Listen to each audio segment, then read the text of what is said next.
I work with a number of business owners who've had a quantity of staff working for them, but have been flat out themselves working insane hours. Sometimes as much as 80 hours a week. In fact, I've been there as well. So what's going on in these cases? Does this apply to you?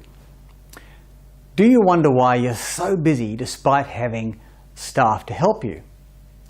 The answer in most cases is that we are under-delegated. We're not delegating enough to our own staff. This poor delegation happens with all size businesses, at all levels. It's a really common problem. Let's remind ourselves about why we might want to fix this problem. Quite simply, it's holding back our business growth. It's wearing us out. It may burn us out. We're not having as much fun as we should, and maybe we're not spending enough time with people we are important to. And we're not taking the step back to think strategically, which in itself is further holding back our business. And here's a big one.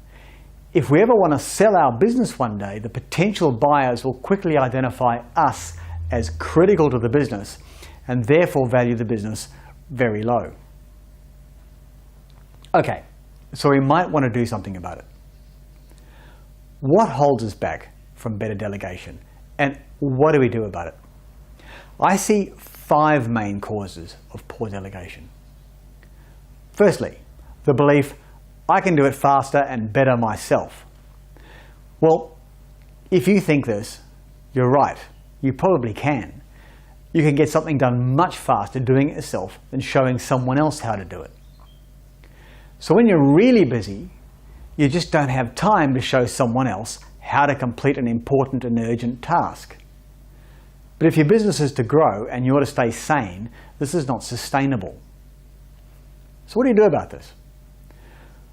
Well, it's hard when you're too busy. But I suggest that you identify just one task that gets repeated and make a small investment in time in showing someone how to do it.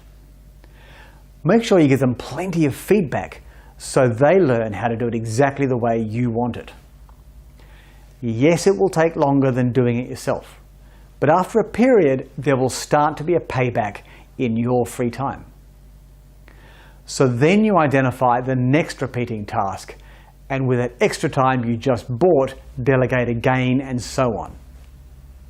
Over time, the process will accelerate as the time you earn can be invested to delegating larger tasks which have a larger payback.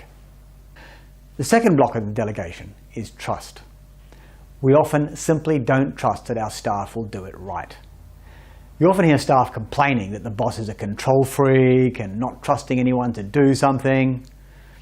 Well, my message to you, the boss, is that you are right to be a control freak. High standards are why you're successful, why customers want to deal with you and your business. So don't stop being a control freak. Just be a control freak in a different way, which I'll explain in a moment. The other side to the lack of trust issue is the business owner who delegates too much, the abdicator. Delegation is not abdication. You can't just put someone in a role and leave them to it. It may appear to work for a short while, lulling you into a false sense of security, but it always ends badly. Leadership takes time and energy. If you don't have either of these, you haven't delegated enough. As soon as you have staff, you need to invest time in making sure they're doing what you and the business needs. So, if you're the micromanager or the abdicator, what can you do about it? What you can do is get really clear on the outcomes you need from whatever that employee is doing. In Blog 8, I have more details on this.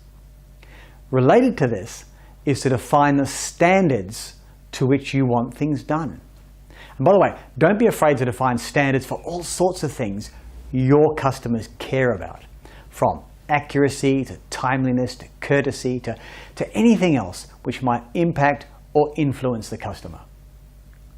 This is usually something only the business owners understands, and often staff simply don't get it. So be a dictator on standards. Be a control freak on how your customers are treated, but not necessarily on how the work is done. Then make sure you have a way of measuring the quality of the work done. I love the aphorism, you get what you inspect, not what you expect. In less poetic terms, employees perform to what they're measured on. The research on this is really, really clear. If you don't measure it, they won't do it. Not reliably anyway. It's as simple as that. An addendum to this second part of delegation is what is measured. Make sure that you not only measure the technical quality of the work, but also the customer experience aspects, such as timeliness, communication, meeting expectations, and don't forget to measure the profit and cost outcomes as well. Was the task completed within budgeted costs? See my blog 9 for more about this one. If you are clear on the standards and outcomes required and have a way of monitoring them, you will feel far more comfortable handing certain functions over to others, knowing that you'll know about it if they are not performed to the standards the business needs. You are also not abdicating, as you at least know what is going on. Now, cause number 4. Too often business owners tell people what to do, i.e. tasks, but not what they're responsible for. What they need to do needs to go in the operations manual. The outcomes they're responsible for is way more powerful. That's why we talk about roles and responsibilities, not roles and tasks. And it's responsibilities that go in their position description. And that's what you review at their performance appraisal.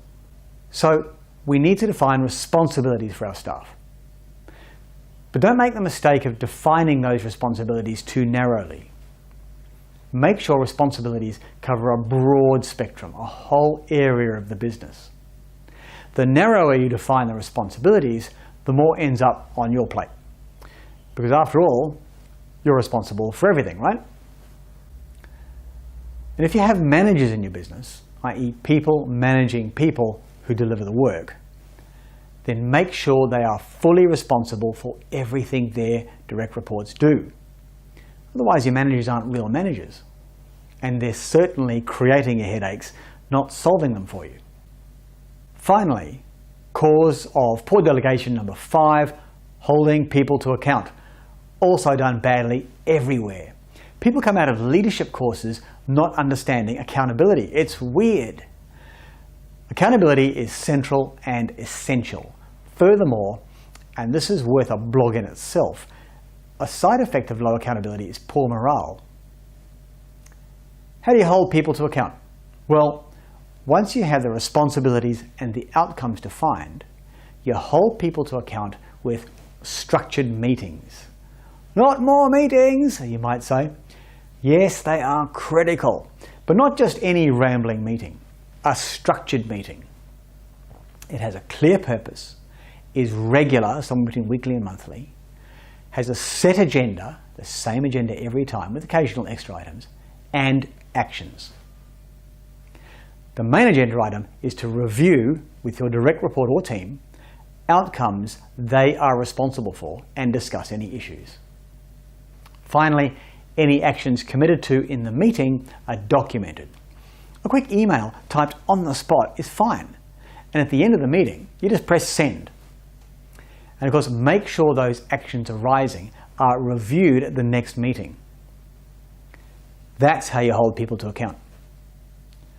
Obviously, if they're not performing, try to find out why. Try to give them support.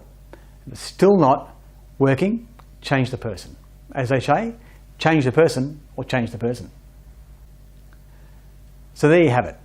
The 5 main causes of poor delegation. Doing it yourself instead of delegating. Micromanaging the task instead of the outcomes. Abdicating and not monitoring. Defining tasks instead of responsibilities. And not holding people to account. I've given you some ideas on how to handle all of them. If you have any questions, make contact. Until next time.